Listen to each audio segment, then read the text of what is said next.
ചില സ്വപ്നങ്ങൾ പൂർത്തിയാക്കാൻ ഒരായുസ് മുഴുവൻ വേണ്ടിവരും. പക്ഷേ നമ്മളത് നേടിയെടുക്കുക തന്നെ ചെയ്യും. 2024 ഒക്ടോബർ 9 തൻ്റെ മരണക്കിടക്കയിൽ വെച്ച് രത്തൻ ടാറ്റ എയർ ഇന്ത്യയുടെ ഭാവിയെക്കുറിച്ച് അങ്ങനെയാണ് പറഞ്ഞത്. 1932 ജാർഡി ടാറ്റ ആകാശത്തേക്ക് പറത്തിവിട്ട ആ സ്വപ്നം 68 വർഷം കഴിഞ്ഞ് 2021 ഒക്ടോബർ 8 സ്വന്തം തറവാട്ടിലേക്ക് തിരിച്ചെത്തിയപ്പോഴും രത്തൻ ടാറ്റ ട്വീറ്റ് ചെയ്തിരുന്നു, welcome back Air India, you are going to be a beast. അത്രയ്ക്ക് ആത്മവിശ്വാസമായിരുന്നു ടാറ്റയ്ക്ക്. ബ്യൂറോക്രസിയും തൊഴിലാളി യൂണിയനുകളുടെ വകതിരിവില്ലാത്ത നയപരിപാടികളും കാരണം നശിച്ച നാറാണക്കല്ല് പിടിച്ച എയർ ഇന്ത്യയെക്കുറിച്ച് പിന്നെ നമ്മളും നല്ല സ്വപ്നങ്ങൾ കാണാൻ തുടങ്ങി. ആ ഐതിഹാസിക ഏറ്റെടുക്കൽ കഴിഞ്ഞിട്ടിപ്പോൾ 5 വർഷമാകുന്നു. ടാറ്റയുടെ കീഴിൽ എയർ ഇന്ത്യ നന്നായോ? ഇപ്പോൾ എവിടെ നിൽക്കുന്നു എയർ ഇന്ത്യ? ടാറ്റ അതിൽ ചെയ്തതും ചെയ്തുകൊണ്ടിരിക്കുന്നതും ചെയ്യാനിരിക്കുന്നതും എന്താണ്? നമുക്ക് നോക്കാം. നമ്മുടെ മഹാരാജാവ് ടാറ്റയുടെ കയ്യിൽ സുരക്ഷിതനാണോ?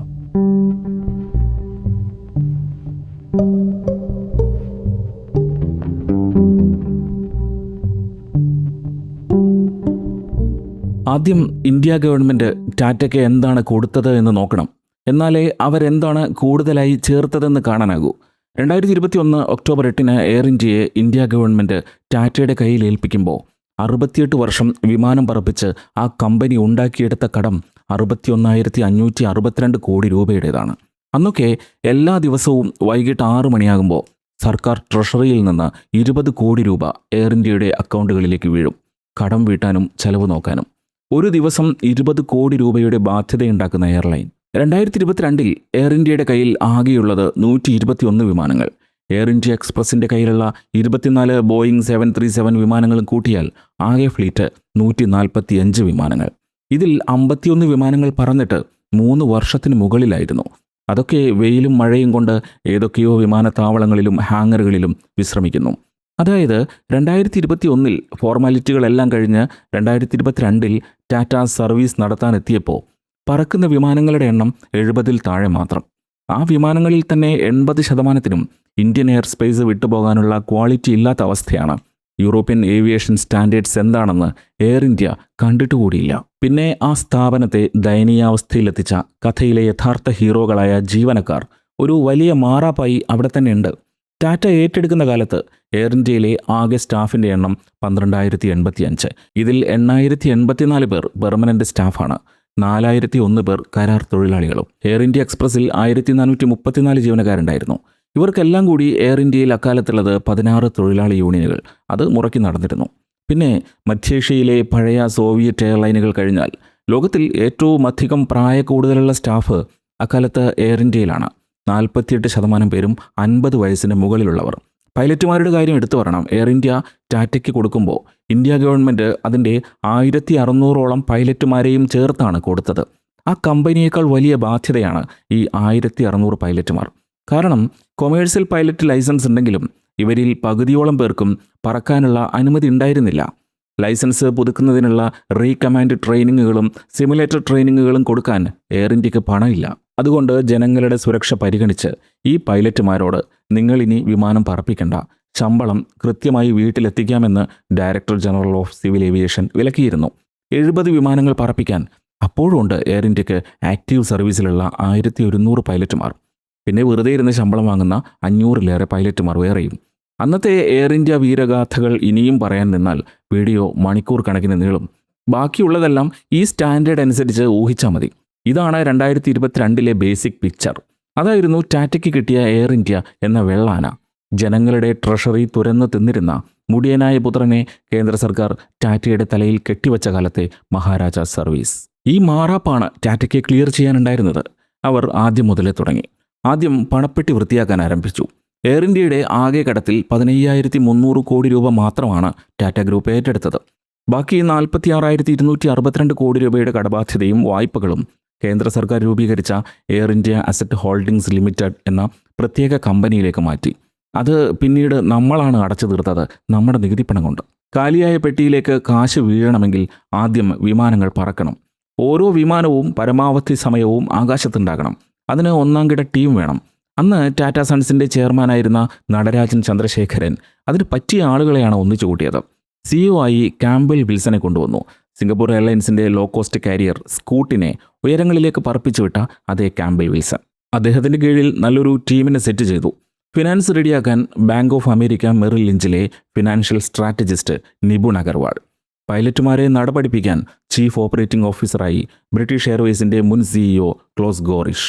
എയർ ഇന്ത്യയെ സമ്പൂർണ്ണമായും ഡിജിറ്റലാക്കാൻ ടാറ്റ ഡിജിറ്റലിലെ ഡോക്ടർ സത്യ രാമസ്വാമി. അങ്ങനെ ഒരുപിടി പേർ, ഒരു ഡ്രീം ടീം. ഫ്ലീറ്റ് അടിയന്തരമായി അപ്ഗ്രേഡ് ചെയ്യേണ്ടതുണ്ട്. അതുവരെ എയർ ഇന്ത്യയിൽ നടന്നിരുന്ന മെയിൻ്റനൻസ് സ്ട്രാറ്റജിയെ കാനിബാലിസം എന്നാണ് വിളിക്കേണ്ടത്.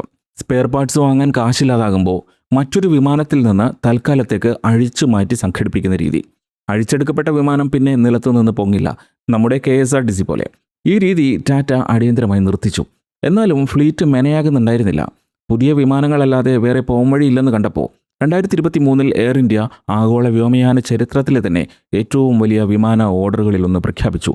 എയർബസിലും ബോയിങ്ങിലുമായി ആകെ 470 പുതിയ വിമാനങ്ങളാണ് എയർ ഇന്ത്യ ഓർഡർ ചെയ്തത്. 210 A320 നിയോ ഫാമിലി നാരോ ബോഡി വിമാനങ്ങൾ, 40 A350 വൈഡ് ബോഡി കാരിയറുകൾ, 190 ബോയിങ് 737 മാക്സ്, 20 ബോയിങ് 787 ഡ്രീം ലൈനറുകൾ, 10 ബോയിങ് 777X, അങ്ങനെ 470 എണ്ണം. അതുവരെ ഇന്ത്യൻ ഔട്ട്ബൗണ്ടിൻ്റെ വലിയ മാർക്കറ്റ് ഷെയർ സ്വന്തമാക്കിയിരുന്ന Emirates, Qatar airways, Singapore airlines ഇവരോടൊക്കെ മുട്ടാനാണ് വൈഡ് ബോഡി കാരിയറുകൾ വാങ്ങിയത്. ഇന്ത്യയിലെ റോക്കറ്റ് പോലെ പൊങ്ങുന്ന ഡൊമസ്റ്റിക് മാർക്കറ്റിൽ ഇൻഡിഗോയോട് പിടിച്ചു നിൽക്കാനായിരുന്നു നാരോ ബോഡി A320 നിയോ വിമാനങ്ങൾ. പുതിയ മുഖങ്ങളും ടാറ്റയുടെ ഒരിക്കലും അവസാനിക്കാത്ത പണപ്പെട്ടിയും പുതുപുത്തൻ വിമാനങ്ങളും വന്ന ശേഷം എയർ ഇന്ത്യ മെച്ചപ്പെട്ടോ? നേരത്തെ പറഞ്ഞല്ലോ, ടാറ്റ ഏറ്റെടുക്കുമ്പോൾ കഷ്ടിച്ച് പറക്കുന്ന 70 വിമാനങ്ങൾ ഉണ്ടായിരുന്നിടത്ത് ഇന്ന് 313 എയർ ഇന്ത്യ വിമാനങ്ങൾ ആകാശത്തുണ്ട് എന്നത് യാഥാർത്ഥ്യമാണ്. വിസ്താര കൂടി ലയിച്ചതോടെയാണ് വിമാനങ്ങളുടെ എണ്ണം ഇത്രയധികമായത്. ടാറ്റ ഗ്രൂപ്പും സിംഗപ്പൂർ എയർലൈൻസും ജോയിൻറ്റ് വെഞ്ചറായി പറപ്പിച്ചിരുന്ന വിസ്താരയ്ക്ക് നല്ല പ്രൊഫഷണലിസവും പ്രീമിയർ കസ്റ്റമർ സർവീസും ഉണ്ടായിരുന്നു. വിസ്താരയുടെ ഫ്ലീറ്റ് കൂടി ലയിച്ചതോടെ ഫുൾ സർവീസ് സെക്ടറിൽ എയർ ഇന്ത്യക്ക് മാത്രം 190-ലധികം വിമാനങ്ങളായി. അടുത്ത ഒരു റൗണ്ട് ലയനത്തിൽ വിമാനങ്ങൾ പിന്നെയും കൂടി. ലോ കോസ്റ്റ് കാരിയറുകളിലും ടാറ്റ അഴിച്ചുപണി നടത്തിയിരുന്നു. എയർ ഏഷ്യ ഇന്ത്യ എന്നറിയപ്പെട്ടിരുന്ന AX കണക്റ്റിനെ എയർ ഇന്ത്യ എക്സ്പ്രസിൽ ലയിപ്പിച്ചു. ലയനത്തിന് ശേഷം എയർ ഇന്ത്യ എക്സ്പ്രസിൻ്റെ ഫ്ലീറ്റ് 110-ലധികം വിമാനങ്ങളായി. മുഴുവനും B737 മാക്സ് A320 വിമാനങ്ങൾ. ഇന്ത്യയിലെ ഏറ്റവും വലിയ മാർക്കറ്റ് ബജറ്റ് യാത്രക്കാരുടേതാണ്. കേരളത്തിൽ പണിയെടുക്കാൻ വരുന്ന വടക്കേ ഇന്ത്യൻ അതിഥി തൊഴിലാളികളടക്കം ഇന്ന് വിമാനത്തിലാണ് അപ്പ് ആൻഡ് ഡൗൺ യാത്ര.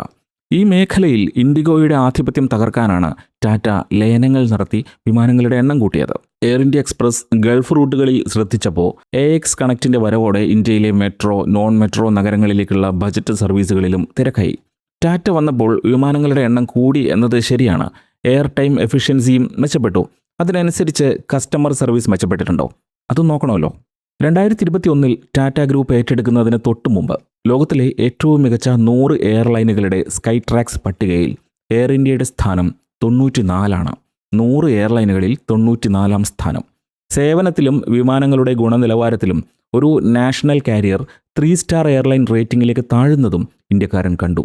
റഷ്യ കടം കൊടുത്ത 4 പഴയ ടുപ്പലോ വിമാനങ്ങളും കൊണ്ട് പറന്നിരുന്ന ക്യൂബയുടെ എയർലൈൻ പോലും 4 സ്റ്റാർ ആയിരുന്ന കാലാണ്. ഉള്ള വിമാനങ്ങൾ അവർ കൃത്യസമയത്ത് പറത്തിയിരുന്നു. എയർ ഇന്ത്യയോ? ടാറ്റ ഏറ്റെടുക്കും മുമ്പ് എയർ ഇന്ത്യയുടെ global on time flight rate 45% താഴെയാണ്. അതായത് പറക്കുന്ന 2 വിമാനങ്ങളിൽ 1 വൈകിയാണ് പറക്കുന്നത്. വിമാന സർവീസുകളുടെ കൃത്യത, ക്ലെയിം പ്രോസസ്സിംഗ്, യാത്രക്കാരുടെ ഫീഡ്ബാക്ക് ഇതൊക്കെ നോക്കി നടത്തുന്ന എയർ ഹെൽപ്പ് ഗ്ലോബൽ ടേബിളിൽ ലോകത്തിലെ വലിയ 80 എയർലൈനുകളിൽ 78-ാം സ്ഥാനത്തായിരുന്നു എയർ ഇന്ത്യ. ഒരു ബ്രാൻഡിനെ യാത്രക്കാർ മറ്റുള്ളവർക്ക് റെഫർ ചെയ്യുന്നുണ്ടോ എന്ന് നോക്കി റാങ്ക് ചെയ്യുന്ന നെറ്റ് പ്രൊമോട്ടർ സ്കോർ എന്ന NPSൽ എയർ ഇന്ത്യയുടെ സ്കോർ എത്രയായിരുന്നു അറിയാമോ? -35. യാത്ര ചെയ്യുന്ന 100 പേരിൽ ആരും തന്നെ അവരുടെ വേണ്ടപ്പെട്ടവരോട് നിങ്ങളും എയർ ഇന്ത്യയിൽ കയറൂ, അത് കൊള്ളാമെന്ന് റെഫർ ചെയ്തില്ല എന്ന് മാത്രമല്ല, 100-ൽ 35 പേരും എന്തെങ്കിലും നിവൃത്തിയുണ്ടെങ്കിൽ എയർ ഇന്ത്യ ഒഴിവാക്കാൻ ഉപദേശിക്കുകയും ചെയ്തു. അതാണ് -35. പിന്നെ വിമാനങ്ങളുടെ ക്വാളിറ്റി, ഇൻഫ്ലൈറ്റ് എൻ്റർടൈൻമെൻറ്റ്, കാറ്ററിങ് അതൊക്കെ ഒരു കാലം. എന്നിട്ട് ഇന്തകാലം ടാറ്റ വന്നപ്പോൾ മഹാരാജാവിന് ആ പ്രൊഫഷണലിസം തിരികെ ലഭിച്ചോ? നോക്കാം. 2021 3 സ്റ്റാർ റേറ്റിംഗിൽ കിടന്നിരുന്ന എയർ ഇന്ത്യ ഈ വർഷം 2026 മെയ്യിൽ 4 സ്റ്റാറായി. പുതിയ A350 വിമാനങ്ങളുടെ ഇൻഡക്ഷൻ, വിസ്താര ലയനം, അപ്ഡേറ്റ് ചെയ്ത ഗ്രൗണ്ട് സർവീസുകൾ ഇതൊക്കെ തുണച്ചു. ടാറ്റയുടെ കഠിനാധ്വാനത്തിന് ഏറ്റവും വിസിബിളായ റിസൾട്ട് ഇതായിരുന്നു. സർക്കാർ നടത്തിയിരുന്ന കാലത്ത് 50% താഴെ മാത്രമായിരുന്ന ഓൺ ടൈം പെർഫോമൻസ് 2025-26 വർഷം 80% വരെ ഉയർന്നു. എയർ ഇന്ത്യയുടെ 80% വിമാനങ്ങൾ കൃത്യസമയത്തിന് പറന്ന് പൊങ്ങുക എന്നത് ഇന്ത്യക്കാരുടെ സ്വപ്നത്തിൽ പോലും ഉണ്ടായിരുന്നില്ല. ഞെട്ടില്ലെങ്കിൽ വേറൊരു കാര്യം കൂടി പറയാം. അന്താരാഷ്ട്ര ഏവിയേഷൻ അനലിറ്റിക്സ് ഏജൻസി സിറിയമിൻ്റെ റാങ്കിങ്ങിൽ 2026 ജൂൺ മാസം ലോകത്തിലെ ഏറ്റവും കൃത്യനിഷ്ഠയുള്ള വിമാന കമ്പനികളിൽ 4ാം സ്ഥാനത്തെത്തി air India. 86% on time arrival സ്കോറോടെ. സംശയമുള്ളവർ ഒന്ന് കണ്ണ് തിരുമ്മി ഗൂഗിൾ ചെയ്ത് നോക്കി നെറ്റിൽ കൺഫേം ചെയ്തോളൂ. ടാറ്റ മറ്റൊരു മേജർ ബ്രേക്ക് ത്രൂ ഉണ്ടാക്കിയത് ക്യാൻസലേഷനുകൾ കുറയ്ക്കുന്നതിലാണ്. യന്ത്ര തകരാർ കാരണം എയർ ഇന്ത്യ വിമാനം റദ്ദാക്കിയ വാർത്ത ഇന്ന് വളരെ വിരളമാണ്. അതിന് കാരണമുണ്ട്. സർക്കാരിൻ്റെ കാലത്തെ പഴയ വിമാനങ്ങളുടെ കൊള്ളാവുന്ന പാർട്സ് എല്ലാം അഴിച്ചെടുത്ത് എയർ ഇന്ത്യ പാട്ട വിലയ്ക്ക് വിറ്റുകഴിഞ്ഞു. ചിലത് ആഫ്രിക്കയിലെ എയർലൈനുകൾക്ക് ചെറിയ വിലയ്ക്ക് കൈമാറി.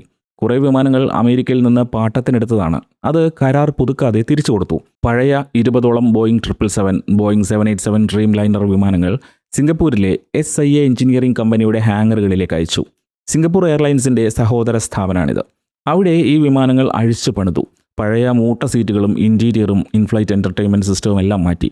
ഫ്രാൻസിലെ 1ാം നമ്പർ വിമാന സീറ്റ് നിർമ്മാതാക്കളായ Safran seats, UK Collins aerospace എന്നിവരുടെ അൾട്രാ മോഡേൺ പ്രൈവറ്റ് സ്വീറ്റുകൾ വിമാനത്തിൽ പിടിപ്പിച്ചു. ജപ്പാനിലെ പാനസോണിക് ഏവിയോണിക്സ് കമ്പനിയുടെ EX3 ലൈനപ്പിലുള്ള 4K മൾട്ടിമീഡിയ സ്ക്രീനുകളും ഓൺബോർഡ് വൈഫൈ ഹാർഡ്വെയറുകളും വെച്ചു. ലുഫ്താൻസയോടും ഖത്തർ എയർവേസിനോടും കിടപിടിക്കുന്ന സെറ്റപ്പ്. ചെലവ് കുറയ്ക്കാൻ ഡൽഹിയിലും ബംഗളൂരുവിലും എയർ ഇന്ത്യ സ്വന്തമായി വലിയ maintenance, repair and overhaul MRO ഹാങ്ങറുകൾ നിർമ്മിച്ചു. ഇപ്പോൾ എയർ ഇന്ത്യ വിമാനങ്ങൾ അറ്റകുറ്റപ്പണി നടത്തുന്നത് ഇവിടെയാണ്. ടാറ്റ ഏറ്റെടുക്കുന്ന സമയത്ത് എയർ ഇന്ത്യ വിമാനങ്ങളുടെ ശരാശരി പ്രായം 14 വയസ്സാണ്. എല്ലാം കിഴവൻ വിമാനങ്ങൾ. പഴയ ബോയിങ് 777, A319 വിമാനങ്ങളായിരുന്നു അതിൽ കൂടുതലും. ഇന്ന് എയർ ഇന്ത്യ ഫ്ലീറ്റിൻ്റെ ശരാശരി പ്രായം 7 വയസ്സാണ്. എല്ലാം ചുറുചുറുക്കുള്ള ചെറുപ്പക്കാരായ വിമാനങ്ങൾ. പുതിയ വിമാനങ്ങൾ എയർബസും ബോയിങ്ങും മത്സരിച്ച് ഡെലിവറി ചെയ്യുന്നതാണ് കാരണം. പുതിയ ബോയിങ് 737 മാക്സ് വിമാനങ്ങൾ കളത്തിലിറങ്ങിയപ്പോൾ എയർ ഇന്ത്യ എക്സ്പ്രസ് ഫ്ലീറ്റിൻ്റെ ശരാശരി പ്രായം 4.5 വയസ്സായി കുറഞ്ഞു. ലോകത്തിലെ എണ്ണം പറഞ്ഞ ഫ്ലീറ്റുകളിലൊന്ന്. ഇൻഡിഗോയോട് കട്ടയ്ക്ക് നിൽക്കുന്ന യുവത്വം. പിന്നെ എയർ ഇന്ത്യ കൊള്ളാം, ഒന്ന് കയറി നോക്കൂ എന്ന യാത്രക്കാർ മറ്റുള്ളവരോട് ശുപാർശ ചെയ്യുന്ന നെറ്റ് പ്രൊമോട്ടർ സ്കോറിലെ -35 നിന്നിരുന്ന ആ സംഭവം ടാറ്റ വന്നതോടെ പടിപടിയായി പൊങ്ങി 2025 സെപ്റ്റംബറിൽ +37ലും 2026 ജൂണിൽ +42ലും എത്തി. ടാറ്റയുടെ മറ്റൊരു അത്ഭുതം എന്നേ പറയാനാവൂ. അവർ എയർ ഇന്ത്യയിൽ എന്ത് ചെയ്യുന്നില്ല എന്നതിനേക്കാൾ ഇതെല്ലാം ചെയ്തു എന്നതും പറയപ്പെടണം. പുതിയതായി നിരത്തിലിറങ്ങിയ എയർബസ് A350, വിസ്താരയിൽ നിന്ന് റീബ്രാൻഡ് ചെയ്ത വിമാനങ്ങൾ എന്നിവയിലെ പ്രീമിയം ക്യാബിനുകളിൽ യാത്രക്കാരുടെ റേറ്റിംഗ് സ്കോർ +60 വരെ പോകുന്നുണ്ട്. ഡിജിറ്റൽ ആപ്പുകളും AI ചാറ്റ് ബോട്ടുകളും അപ്ഗ്രേഡ് ചെയ്തപ്പോൾ റീഫണ്ട് വൈകുന്നതിലെ പരാതികളും കുറഞ്ഞു. ടാറ്റ കൺസൾട്ടൻസി സർവീസ് പോലുള്ള വലിയൊരു ടെക്നോളജി പവർ ഹൗസ് തന്നെ ഇതിന് ടാറ്റയ്ക്കുണ്ടല്ലോ. പഴയ SITA സിസ്റ്റത്തിന് പകരം ക്ലൗഡ് ബേസ്ഡ് മോഡേൺ റിസർവേഷൻ പ്ലാറ്റ്ഫോമുകൾ കൊണ്ടുവന്നു. പഴയ പോലെ ബാഗേജ് ഹാൻഡ്ലിങ്ങിൽ ഇപ്പോൾ വലിയ പരാതികളില്ല. എയർ ഇന്ത്യ ആപ്പിൽ ലഗേജുകൾ ട്രാക്ക് ചെയ്യാൻ ലൈവ് ഫെസിലിറ്റി ഉണ്ട്. ബാഗേജ് കൃത്യസമയത്ത് ശരിയായ ആൾക്ക് തന്നെ കൊടുക്കുന്ന കാര്യത്തിൽ ലോകത്തിൽ ഇന്ന് 3ാം സ്ഥാനമുണ്ട് എയർ ഇന്ത്യക്ക്. തെറ്റിപ്പറഞ്ഞതല്ല, 3ാം സ്ഥാനം തന്നെ.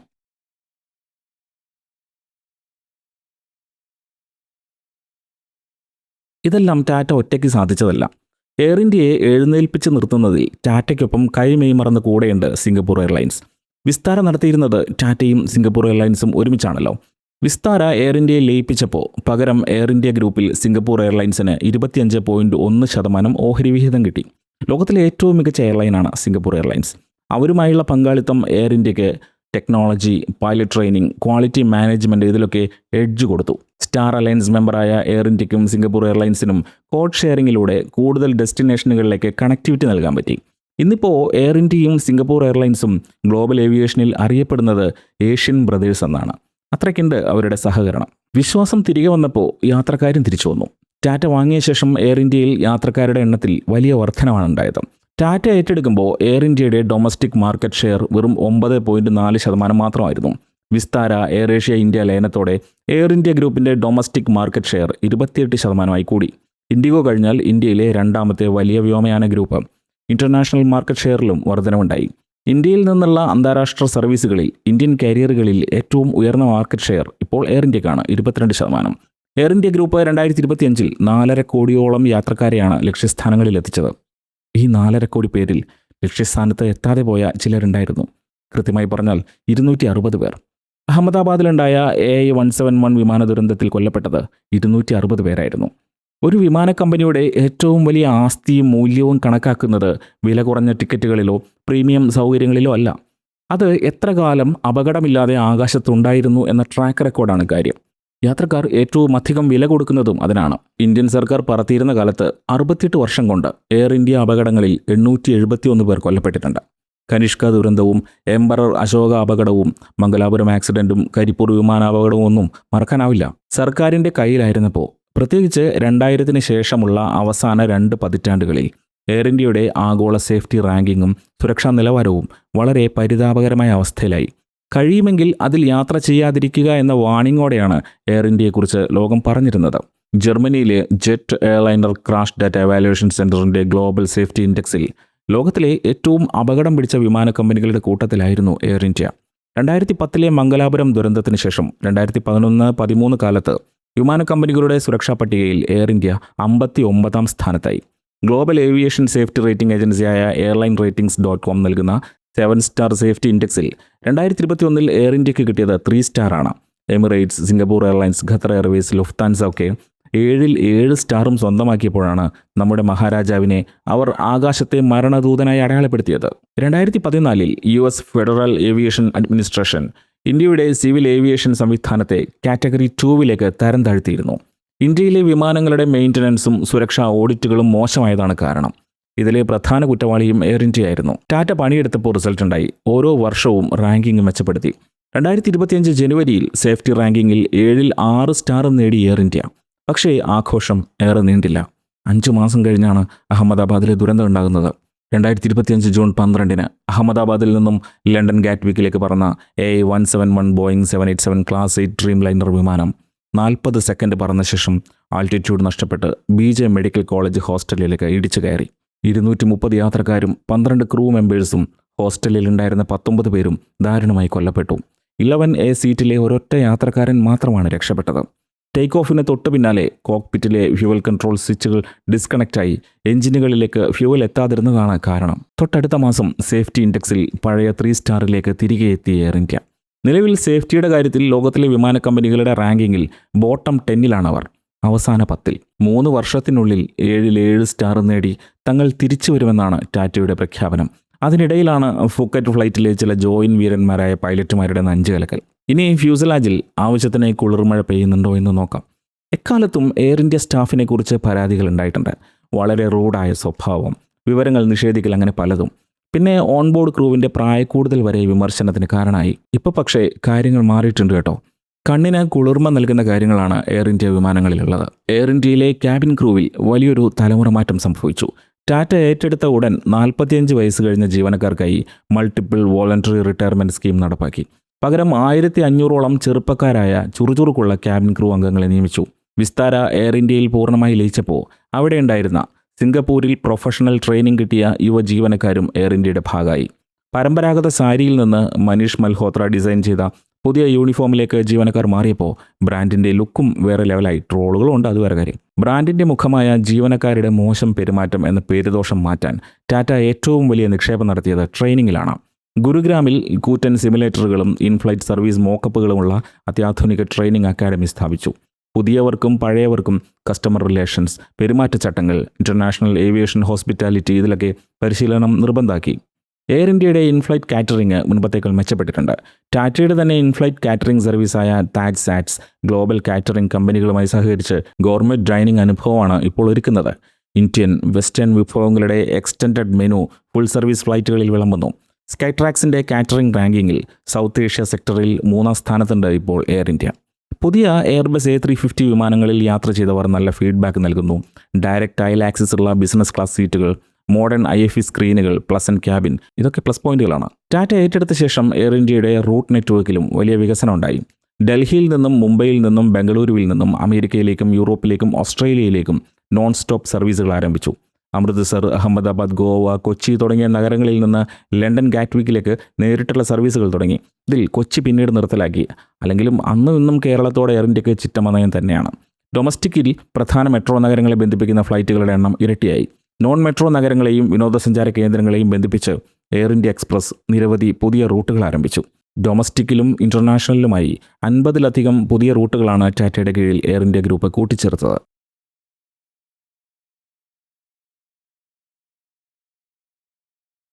ടാറ്റ ഇനിയും ചെയ്തിട്ടില്ലാത്ത ഒരുപാട് കാര്യങ്ങളുണ്ട്. എയർ ഇന്ത്യ ആ പഴയ എയർ ഇന്ത്യ തന്നെയാണെന്ന് യാത്രക്കാരെ കൊണ്ട് പറയിപ്പിക്കുന്ന ഒരുപിടി പോരായ്മകൾ. ഒരു ബ്രാൻഡ് എല്ലാ തരത്തിലും പരാജയപ്പെട്ടാൽ ആളുകൾ പിന്നെ അതിനെക്കുറിച്ച് സംസാരിക്കാതാവും. അത് മറവിയിലേക്ക് പോകും. പക്ഷേ ഇവിടെ എയർ ഇന്ത്യക്ക് സംഭവിക്കുന്ന പ്രധാന തിരിച്ചടി അവർ ചിലയിടത്ത് നല്ലതും ചിലയിടത്ത് മോശം പ്രൊഡക്റ്റും വിൽക്കാൻ ശ്രമിക്കുന്നു എന്നതാണ്. ഒരു ഡ്യുവൽ പ്രൊഡക്റ്റ് പ്രതിസന്ധി. വിമാനത്തിനുള്ളിലെ ക്യാബിൻ എക്സ്പീരിയൻസ് എല്ലായിടത്തും ഒരേ നിലവാരത്തിൽ ലഭിക്കുന്നില്ല എന്നത് നിരന്തരം പരാതികൾ ഉണ്ടാക്കുന്നു. ഏവിയേഷൻ ലോകം ഇതിനെ 2 എയർ ഇന്ത്യാസ് എന്നാണ് വിളിക്കുന്നത്. ഉദാഹരണത്തിന് എയർ ഇന്ത്യയുടെ പുതിയ A350 വിമാനങ്ങളിലും പഴയ A350യിലും ലഭിക്കുന്നത് 2 അനുഭവങ്ങളാണ്. പുതിയ വിമാനങ്ങളിൽ ലോകോത്തര സർവീസ് കിട്ടും. ഈ അനുഭവം കൊണ്ട് വീണ്ടും ബുക്ക് ചെയ്യുന്നവർ ചിലപ്പോൾ പെട്ടുപോകും. അപ്പോൾ അവർക്ക് കിട്ടുക റീഫർബിഷ് ചെയ്യാത്ത പഴയ ബോയിങ് 777, 787 വിമാനങ്ങളാകും. ഒരു മുന്നറിയിപ്പുമില്ലാതെ എയർ ഇന്ത്യ വിമാനം മാറ്റും.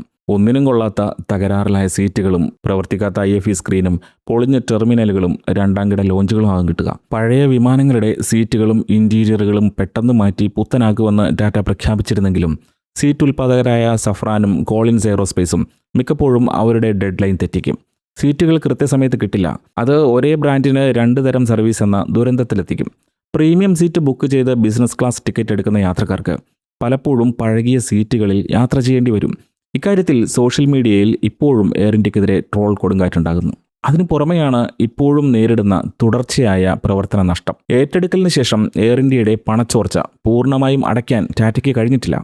പുതിയ വിമാനങ്ങൾ പാട്ടത്തിനെടുക്കുന്നതിനും പഴയവയുടെ എഞ്ചിൻ അറ്റകുറ്റപ്പണികൾക്കും ലയനത്തിനും ടെക്നോളജി അപ്ഗ്രേഡ് ചെയ്യാനും വലിയ നിക്ഷേപം വേണ്ടിവരുന്നു. ഇതിനൊപ്പം റഷ്യ-ഉക്രൈൻ യുദ്ധവും മിഡിൽ ഈസ്റ്റിലെ രാഷ്ട്രീയ അസ്ഥിരതകളും കാരണം ആഗോള വ്യോമപാതകളിൽ വന്ന മാറ്റങ്ങൾ എയർ ഇന്ത്യയുടെ ദീർഘദൂര വിമാന സർവീസുകളെ കടുത്ത സാമ്പത്തിക പ്രതിസന്ധിയിലാക്കിയിട്ടുണ്ട്. US, യൂറോപ്പ് റൂട്ടുകളിൽ കൂടുതൽ സമയം പറക്കേണ്ടി വന്നതും ഇന്ധനം കൂടുതൽ ഉപയോഗിക്കേണ്ടി വന്നതും ഇന്ധനച്ചെലവ് വൻതോതിൽ വർദ്ധിപ്പിച്ചു. പുതിയ വിമാനങ്ങളുടെ ഡെലിവറി ഇടയ്ക്കെങ്കിലും വൈകിയപ്പോൾ വലിയ ലീസ് റേറ്റിന് വിട്ടുവീഴ്ച ചെയ്യേണ്ടി വന്നു. പ്രോഫിറ്റബിലിറ്റിയെ അത് സാരമായി ബാധിച്ചു. കഴിഞ്ഞ സാമ്പത്തിക വർഷം എയർ ഇന്ത്യയുടെ നഷ്ടം 10,859 കോടി രൂപയാണ്. ഒരു ദിവസം 61 കോടി രൂപയുടെ നഷ്ടം. സർക്കാർ നടത്തിയിരുന്ന കാലത്ത് ഒരു ദിവസം 20 കോടി രൂപയായിരുന്നു നഷ്ടം എന്നത് നോക്കണ്ട. ഇന്ന് കാര്യങ്ങൾ എല്ലാം കൊണ്ടും വ്യത്യസ്തമാണ്. പക്ഷേ ടാറ്റ ഇത് കാര്യമാക്കുന്നില്ല. അടുത്ത 10 വർഷത്തിനുള്ളിൽ ഓപ്പറേഷണൽ പ്രോഫിറ്റ് നേടാൻ സാധിക്കുമെന്ന ആത്മവിശ്വാസം അവർക്കുണ്ട്. സുരക്ഷയിലും വിശ്വാസം വീണ്ടെടുക്കാൻ എയർ ഇന്ത്യക്ക് സാധിച്ചിട്ടില്ല. പൈലറ്റുമാരുടെ ജോലി സമയ ക്രമീകരണം ലംഘിച്ചതിനും ആവശ്യത്തിന് പരിശീലനം ലഭിക്കാത്ത ജീവനക്കാരെ കോക്പിറ്റിൽ ഇരുത്തിയതിനും ടെക്നിക്കൽ ലോഗുകൾ പൂർണ്ണമായി സൂക്ഷിക്കാത്തതിനും സുരക്ഷാ ഓഡിറ്റ് സമയാസമയത്ത് നടത്താത്തതിനും DGCA എയർ ഇന്ത്യക്ക് നിരന്തരം വലിയ തുകകൾ പിഴ ചുമത്തിയിരുന്നു. അതിനൊപ്പമാണ് ലയനങ്ങൾ നൽകിയ ബാധ്യത. ഉദാഹരണത്തിന് വിസ്താര എയർ ഇന്ത്യ ലയനം. 2 വ്യത്യസ്ത സംസ്കാരമുള്ള എയർലൈനുകളെ ഒന്നിച്ചു കൊണ്ടുപോകുന്നത് ടാറ്റയ്ക്ക് മുന്നിലെ വലിയ വെല്ലുവിളിയായി ഇപ്പോഴും തുടരുന്നു. വിസ്താരയിലെ ഉയർന്ന പ്രൊഫഷണലിസവും ശമ്പളവും എയർ ഇന്ത്യയിലെ പഴയ സർവീസ് വ്യവസ്ഥകളുമായി സമന്വയിപ്പിച്ചപ്പോൾ പൈലറ്റുമാർ പ്രതിഷേധിച്ചു. വിസ്താരയിൽ നിന്ന് വന്നവർക്ക് ചിലപ്പോഴൊക്കെ ഇരട്ടിയോളമായിരുന്നു ശമ്പളം. ഇത് എയർ ഇന്ത്യയിലെ പൈലറ്റുമാരെ അസ്വസ്ഥരാക്കി. അത് പരിഹരിക്കാൻ ഒരേ ശമ്പള നിരക്ക് കൊണ്ടുവരാൻ നോക്കിയപ്പോൾ പുതിയ കോൺട്രാക്റ്റുകളിൽ ഒപ്പിടാൻ മടിച്ച വിസ്താര പൈലറ്റുമാർ കൂട്ടത്തോടെ അവധിയെടുത്ത് പ്രതിഷേധിച്ചു. 100 കണക്കിന് ഫ്ലൈറ്റുകളാണ് അതോടെ റദ്ദാക്കേണ്ടി വന്നത്. വിസ്താരയുടെ സ്ഥിരം യാത്രക്കാരായിരുന്ന ക്ലബ് വിസ്താര മെമ്പേഴ്സ് എയർ ഇന്ത്യയിലേക്ക് മാറിയപ്പോൾ സർവീസ് ക്വാളിറ്റിയിൽ വന്ന ഇടിവിനെതിരെ പ്രതിഷേധിച്ചു. വിസ്താര നൽകിയിരുന്ന പ്രീമിയം സർവീസ് എയർ ഇന്ത്യയിൽ കിട്ടുന്നില്ല എന്ന പരാതി ഇപ്പോഴും നിലനിൽക്കുന്നു. ഒരു ആഗോള കാരിയറായി മാറാൻ എയർ ഇന്ത്യക്ക് ഡൽഹി, മുംബൈ, ബംഗളൂരു വിമാനത്താവളങ്ങളെ അന്താരാഷ്ട്ര ട്രാൻസിറ്റ് ഹബ്ബുകളായി ഉയർത്തേണ്ടതുണ്ട്. പക്ഷേ ഇന്ത്യയിലെ പ്രധാന വിമാനത്താവളങ്ങളിലെ റൺവേ ശേഷിയും ടെർമിനൽ സൗകര്യങ്ങളും എയർ ഇന്ത്യയുടെ അതിവേഗ വളർച്ചയ്ക്ക് അനുയോജ്യമല്ലാത്ത വിധം സങ്കീർണമാണ്. പീക്ക് സമയങ്ങളിലുണ്ടാകുന്ന air traffic block on time പെർഫോമൻസിനെ ബാധിക്കുന്നു. ഇതിനൊപ്പം ആഭ്യന്തര വിപണിയിൽ 60% മാർക്കറ്റ് ഷെയറുള്ള ഇൻഡിഗോയുടെ ഓപ്പറേഷണൽ ആക്യുറസിയോടും കൃത്യനിഷ്ഠയോടും മത്സരിച്ച് വിജയിക്കാൻ എയർ ഇന്ത്യ എക്സ്പ്രസിനോ എയർ ഇന്ത്യക്കോ ഇപ്പോഴും സാധിച്ചിട്ടില്ല. ടാറ്റ ഗ്രൂപ്പിന് കീഴിൽ എയർ ഇന്ത്യ വലിയ മാറ്റങ്ങൾക്ക് തുടക്കമിട്ടിട്ടുണ്ട് എന്നത് സത്യമാണ്. എന്നാൽ എയർ ഇന്ത്യ എന്ന പടുകൂറ്റൻ വെള്ളാനയിൽ പതിറ്റാണ്ടുകളായി അടിഞ്ഞുകൂടിയ ബ്യൂറോക്രസിയും മോശം പ്രതിച്ഛായയുടെ അവശിഷ്ടങ്ങളും സംസ്കാരങ്ങളിലെ പൊരുത്തക്കേടും മാറ്റിയെടുക്കുന്നത് 4-5 വർഷം കൊണ്ട് സാധ്യമാകുന്ന ഒന്നല്ല. പഴയ വിമാനങ്ങളുടെ റീഫർബിഷിംഗ് 100% പൂർത്തിയാക്കുക, വിസ്താര ജീവനക്കാരുമായുള്ള തൊഴിൽ തർക്കങ്ങൾ ശാശ്വതമായി പരിഹരിക്കുക, സേവനങ്ങളിലെ ഡ്യുവൽ ക്യാരക്ടർ അവസാനിപ്പിച്ച് കൺസിസ്റ്റൻസി കൊണ്ടുവരിക, എല്ലാത്തിനുമുപരി സുരക്ഷയിൽ വീഴ്ചയില്ലാത്ത വിശ്വാസ്യത വീണ്ടെടുക്കുക. ഇതൊക്കെയാണ് ടാറ്റ എയർ ഇന്ത്യക്ക് മുന്നിലുള്ള ഏറ്റവും വലിയ കടമ്പകൾ. ഈ പ്രശ്നങ്ങൾ പരിഹരിക്കപ്പെടാത്തിടത്തോളം കാലം എയർ ഇന്ത്യക്ക് അതിൻ്റെ ചിറകുകൾ മുഴുവനായി വിരിച്ച് പറക്കാനാവില്ല.